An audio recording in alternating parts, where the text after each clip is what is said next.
Bakasyon lang. Iloy ka perfect na mo Iloy what? Sana all! Wow! Gagwapo sa kira. Dito ang salon sa motor. Ay, Wala, pakilan ko Katong tayo. kawayan. Siyempre so, siyempre siya maganda ako. Sir Mike, ano Sir Mike? Dali na yun. Sir Mark! Ngayong ito, Sir Ayun. Mark, Sir Mark. Halika, sir! Kainit. Init kayo mo. Sir Mark. Oy, dari Sir Mark. Oh! Dili ako. Dali ko, sir! Bye, Mark! Sa kalubutan dito. Nanawag man to si Kay Sir Mark. Kontak ko daw ka. Oo, ni. Niya, di kontak na rin ka sa isay. Oh, gatsak ko sa iya man. Oh.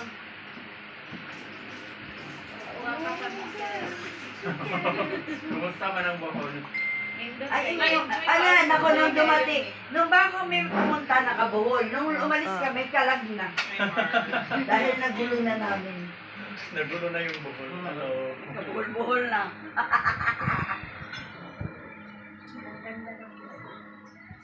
Oo. Doon sa may ano, Lubok.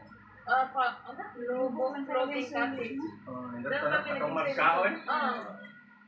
Pero Pero parang pagtapos kulang. ng kaon na, nag-ikuan na, nag-agawan sa kuan siya. Ay, salamat. Abi ginawa dito kayo. Maniod to by Mark. Oh, mana. Salamat. Busy pa kayo makeup artist, Mark. Oh.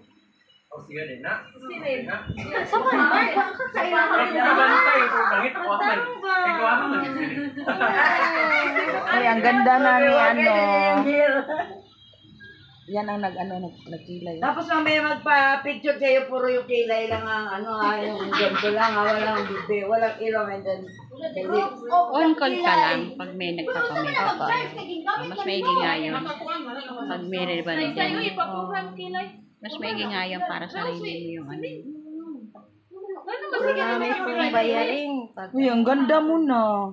bakit pangit ba dati? Mas gumanda. Di ba may dentonel? Sabi daw po na kilay na makagwapa ay. Hindi kaya nga kilay is like. Yan po, okay na po. Ang Ang ganda na.